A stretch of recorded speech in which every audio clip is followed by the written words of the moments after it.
Hi, Alan Stratton from As Wood Turns. It's winter time here in the Oregon area and time to prune the trees that I have in the yard.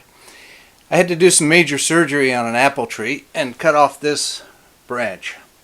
Now it's a little bit rotten. If you look at the end, that rot actually goes down into here, so I'll probably only be able to use in here. There's a little bit of rot from the other end. That's basically why I cut it off. But I want to see if I can do something beautiful with this. My plan was to turn a cup or goblet with a natural edge.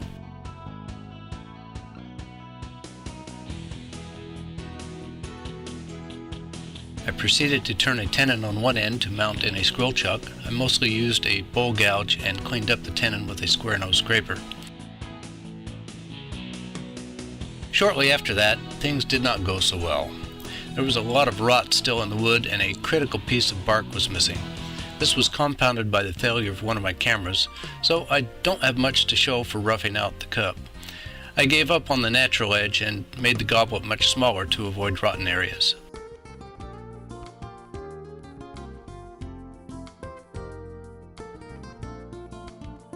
Well, that was a year ago.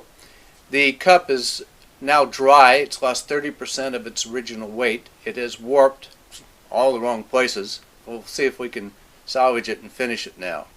To facilitate this, since I now have the tap for my tailstock, I've made a small tailstock plug that I can use to fit into the cup of the cup, and let's finish this little apple cup.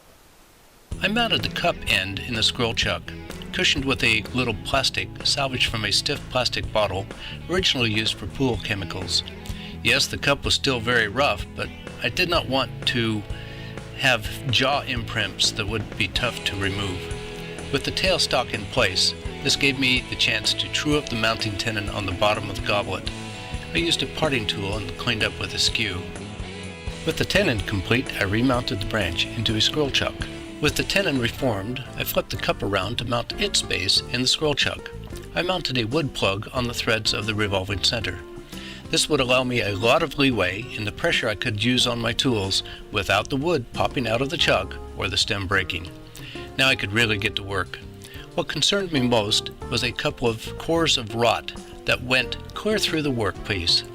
While the neck was still more than thick enough, the cup edge was warped and irregular. First order business now was to re-rough out the profile of the goblet. I needed to see how much wood I had, especially in the cup area, before hollowing the interior.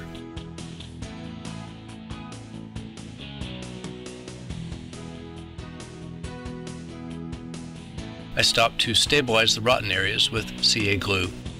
I did a rough hollow on the cup with a round carbide cutter. There was a lot of vibration with the walls so thin. I found I could reduce the vibration and have a better cut by holding the cup portion lightly in one hand. Then stopped again to stabilize the rotten wood from the inside of the cup with CA glue. I used thin CA glue first to penetrate into the rotten area, then medium CA glue to fill and level for missing wood, then back to refine the inside of the cup. The carbide cutter made short work of the small cup.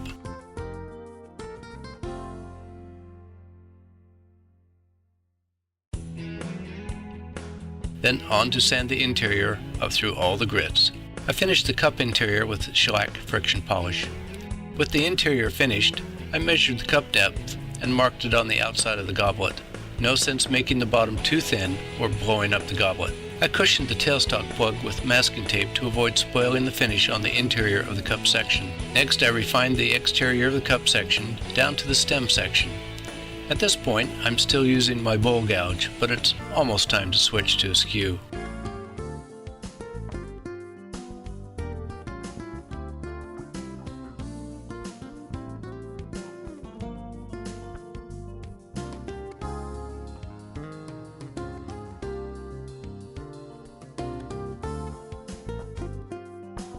I added more CA glue on the rotten wood. I started to refine the base and stem, but decided I'd better finish the cup section before going too much further. I sanded the exterior of the cup section up through the 600 grit,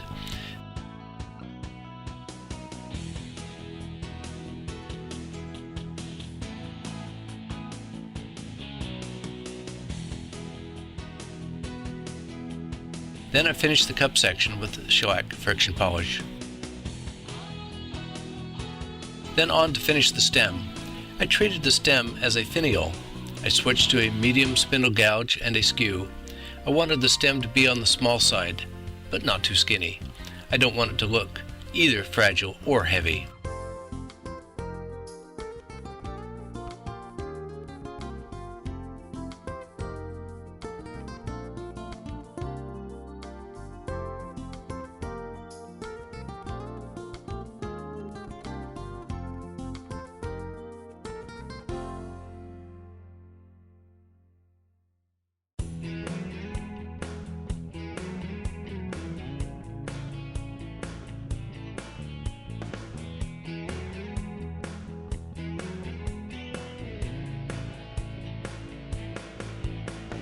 More CA glue for the rotten sections.